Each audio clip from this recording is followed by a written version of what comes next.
Consideramos que la última regla, que es la regla frente a las pérdidas fiscales o declaraciones que presenten pérdidas fiscales, fue un gran avance. Fue un gran avance porque solucionó un conflicto de normas, una antinomia, excúsenme en el término jurídico, el cual señalaba que pues no se tenía claridad frente al periodo de firmeza de las declaraciones que presentaban pérdidas fiscales. ¿Por qué? Porque cuando se introdujo la ley 1819, en la redacción quedaron ciertas inconsistencias entre diferentes artículos. Básicamente se lo resumo en que el artículo 147 del Estatuto Tributario me señalaba que las declaraciones que presenten pérdidas fiscales quedarían en firme a los 6 años.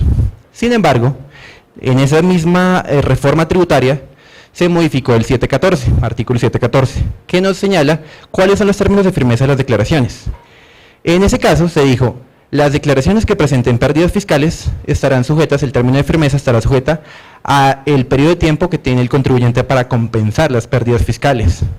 Nos devolvíamos al 714, al 147, y el 147 decía: las declaraciones que presenten pérdidas fiscales podrán compensarse en los siguientes 12 años o periodos graduables. Entonces, teníamos que podía ser 12 años por el 714, pero el 147 me decía que eran 6 años. Entonces se tenía una discusión y la DIAN en pronunciamientos dijo: debería ser 12 años porque pues es una norma posterior y especial, y por criterios de interpretación debe acogerse esa posición.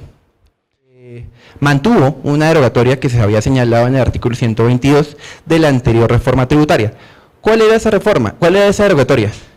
Derogaba el inciso quinto del artículo 714, que ya lo hemos mencionado, y que decía ese artículo: si uno compensa sus pérdidas fiscales en los últimos 2 periodos que tengo yo como contribuyente para compensar mis pérdidas fiscales, se aumentará el periodo de firmeza 3 años posteriores.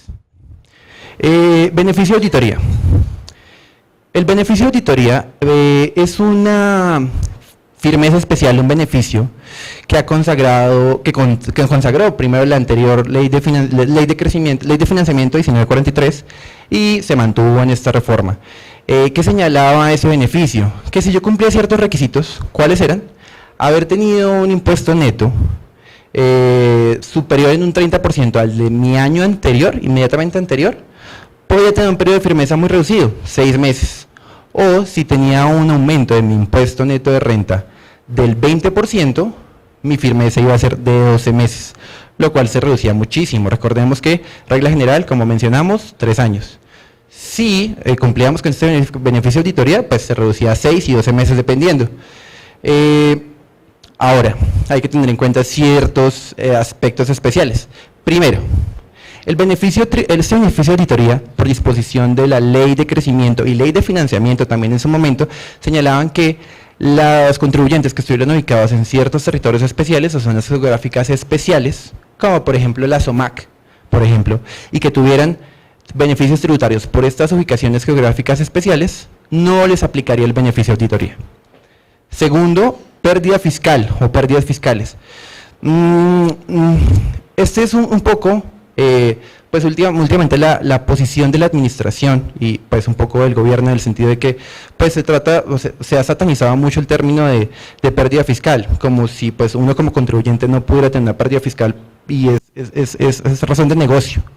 ¿Qué pasa? Si yo presentaba pérdida fiscal en mis declaraciones, tratando de acogerme al beneficio de auditoría, no iba a aplicar y seguía aplicando los términos de firmeza común y corrientes, que para este caso, como señalamos, sería 5 años. Listo. Retenciones inexistentes. Recordemos que yo pago mi impuesto sobre la renta mediante 2 modalidades básicamente. Una, declaración y pago, que lo hacemos pues como contribuyentes normales, pero también yo puedo cancelar mi impuesto mediante un mecanismo de retención en la fuente, que simplemente es un mecanismo de pago de impuesto anticipado. Si se determina que yo tuve retenciones inexistentes, retenciones que no existieron y que pues las estaba inventando prácticamente, pues no se me va el beneficio de auditoría y la firmeza va a ser común y corriente. El impuesto neto de renta no puede ser inferior a 71 BTs del año inmediatamente anterior. Eso es aproximadamente 2.528.000 pesos. Y afecta el término para solicitar mi devolución de saldos a favor o compensación de los mismos. Y es que pues no se va a afectar. Si yo lo solicito antes de los 6 o 12 meses, pues va a seguir con la firmeza de 6 y 12 meses y no me va a afectar mi término de firmeza. Aumenta mi término para corregir mi declaración voluntariamente, de acuerdo a la señalada en el 588 del Estatuto Tributario. El Estatuto Tributario me dice, cuando usted vaya a corregir su declaración, que aumente el impuesto o disminuya el saldo a favor, antes yo tenía 2 años, ahora tengo 3 años. Lo que juega en sintonía un poco con el término de firmeza que yo tengo. Antes, yo solamente tenía 2 años para corregir mi declaración y la administración tenía 3 años. Ahora, en este orden de ideas, estamos en igualdad de condiciones para corregir la declaración, por lo menos en tiempo, ¿no?